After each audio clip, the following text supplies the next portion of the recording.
mga kauso, dito kami ngayon sa labas. Saan tayo? Ha? Ibang daan papunta sa mall. Saan? Papunta saan? Sa mall. Ay, okay.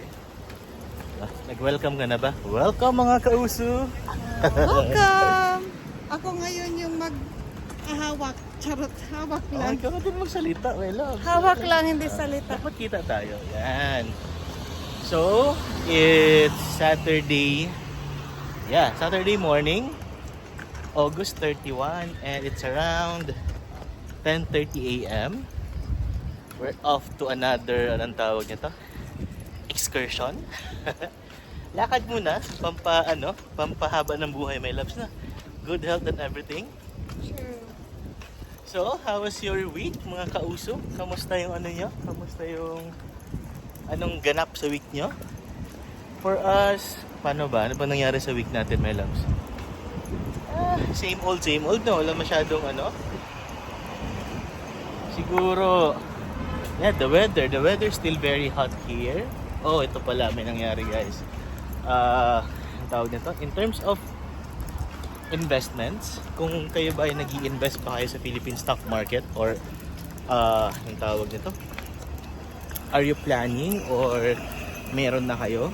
So, if ganun guys, like meron kasi kaming stock na binili, although it's a very small amount lang naman, di ba my loves? But, we bought it last, kailan ba? Yung pagpanganak kay Gia.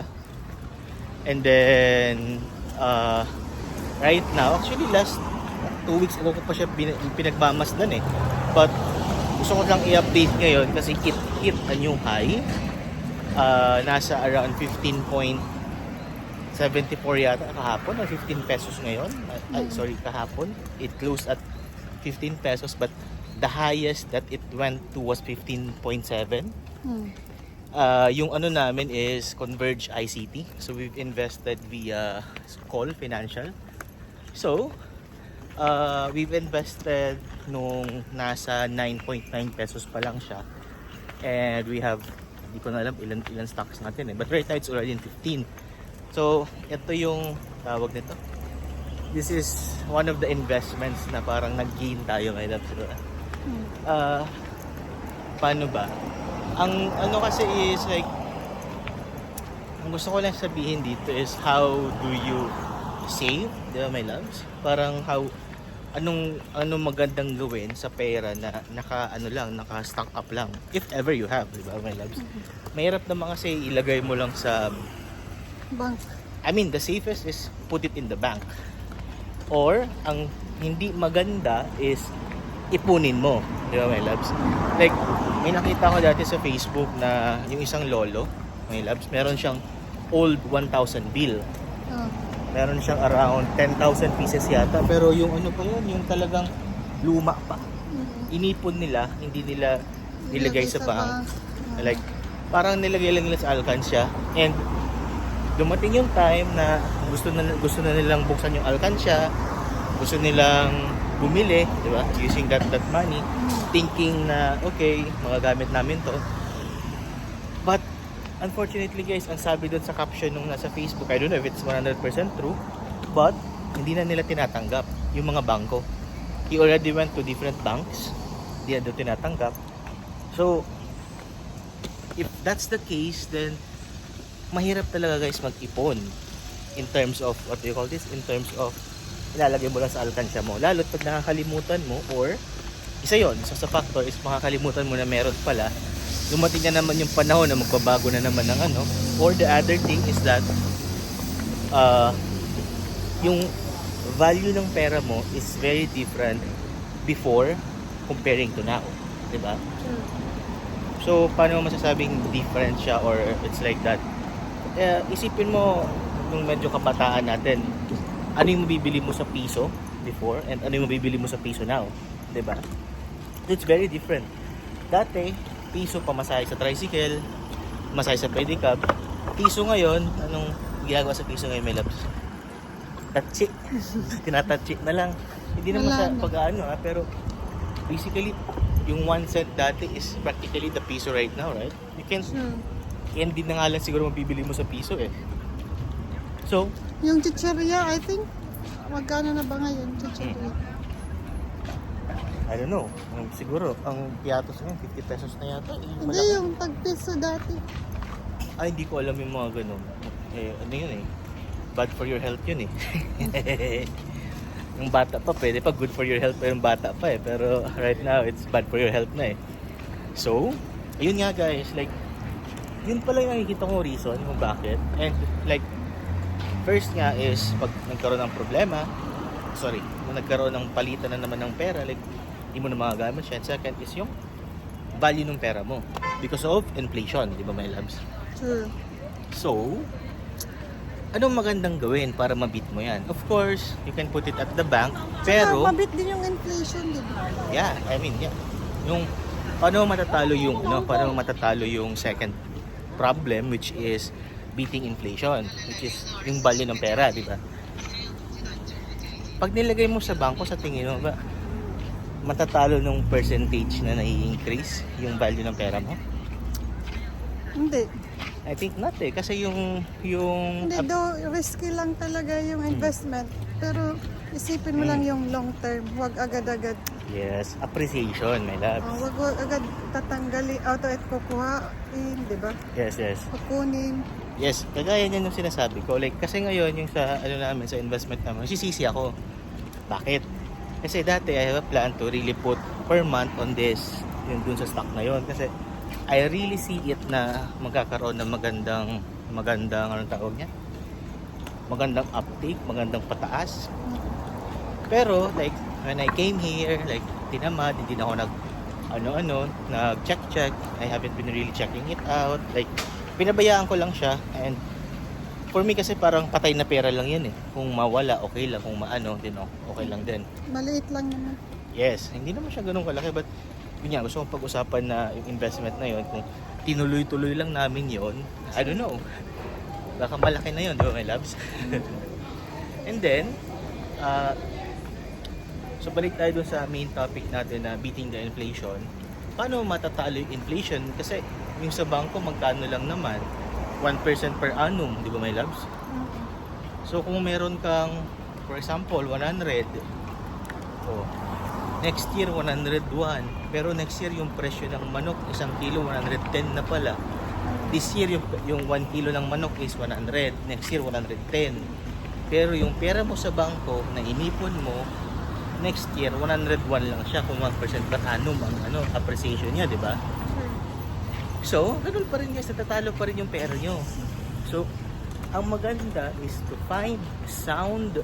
Pag may sobra silang pera, di ba? Of course. Pag hindi, syempre. pag wala na. Oo. Kaya nga sabi ko ipon eh, di ba my loves?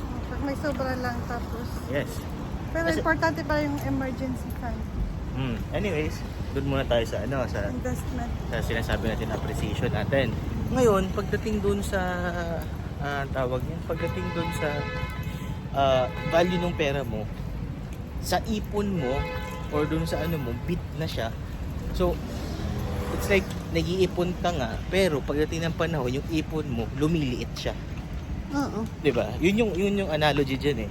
Nag-iipon ka ng malaki ngayon, by the next year, malaki siya, pero it's slowly being eaten na maging maliit siya dahil sa inflation. 'Di ba, my loves?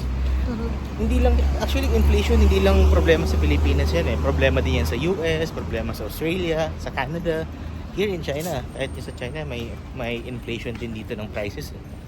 And like one of the ways to beat inflation is to find sound and yung tawag niyan talagang sure. Anyways, investment kasi naman hindi talaga sure eh. But you have to make your due diligence kung ano siya, and then you have to really read the background kung sinong may-ari ng kumpanya. My loves. Hindi lang yan sa pababaan ng presyo, hindi lang yan sa pagandahan ng stocks. For example, bibili ka ng stocks ng SMDC. Ang alam ko, stocks ng SMDC ata 2,500 pesos per stock. Yes, it's very expensive. Parang 2,500 pesos isang stock. Minimum buy-in mo 10 stocks, my loves. So ibig sabihin 20,000 pesos kaagad ang maano mo, 'di ba?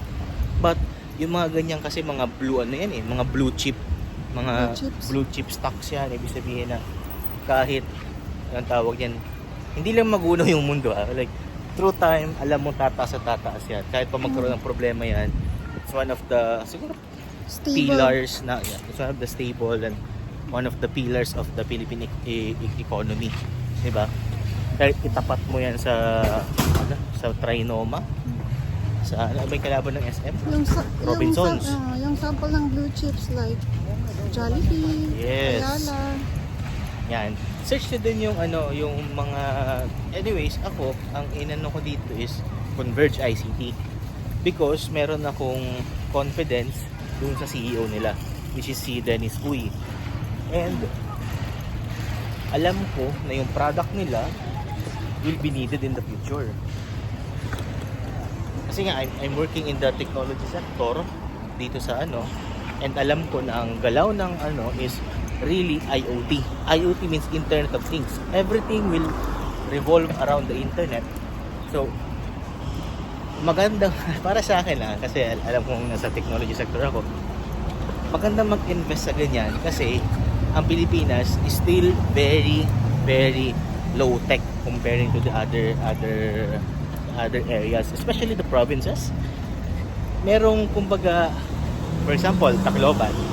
Sa Tacloban, may mga barangay pa din na mababagal ang internet, mababagal ang and one of the solutions to that is actually getting this fiber optics na na negosyo yan yung Converge ICT Philips, yan yung ginagawa nila, yung Internet of Things. So there's a lot of potential in this business.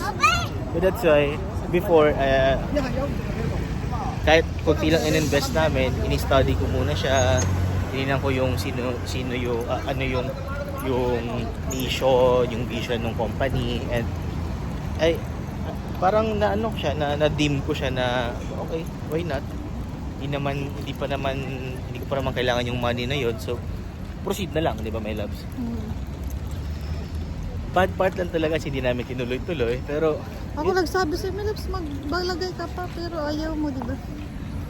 I don't know, maybe, siguro. Kasi ito si Jolo kasi hindi masyadong risk taker. More of, syempre, kailangan maging stable mo. I mean, Conservative ka ba? oo, conservative ako sa pera. Unlike sa akin, aggressive. Mahirap kasi pag mawala ng pera. Nako guys, na yata, 12 minutes na. So, I think, doon na muna. Pero, meron pa akong isang stock na I think maganda siya na investan. But, yung sinasabi ko guys, I'm not a professional investor or something. Sariling research ko lang yan. And, wag nyo namang gamitin nyo lang as reference. Pero, wag nyo gawing, tawag niyan, investment na tip ba o gano'n? Sa akin lang naman yan. Sige guys, Mga pag-aralin pa rin nila. yes, make your due diligence, lalo at money nyo yan. It's your hard-earned money. Mahirap kaya kumita ngayon, di ba, my loves? Exactly. Ganda ng lighting sa likod. Oh guys, yun na, bukas na lang ulit. See you. Bye, Gia! Hey, Gia! Bye!